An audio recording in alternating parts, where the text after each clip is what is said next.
Hi hello friends जय जगन्नाथ मु आपनकर मधुस्मिता स्वागत चाहूँ मो मिनी ब्लॉग को। आज हूँ रथ यात्रा तो आपण को मो तरफ रथ यात्रा बहुत बहुत शुभेच्छा और शुभकामना।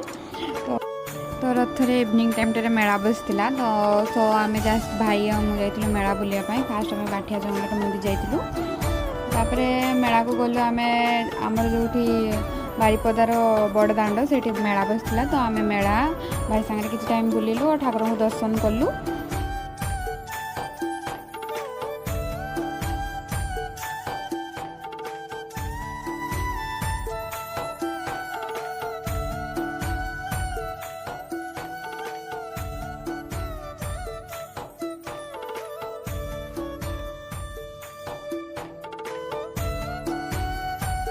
आपको छोट ब्लॉग टी मोर भल लगी मैं लाइक करेंगे निहाती और मो चैनल टी सब्सक्राइब करेंगे।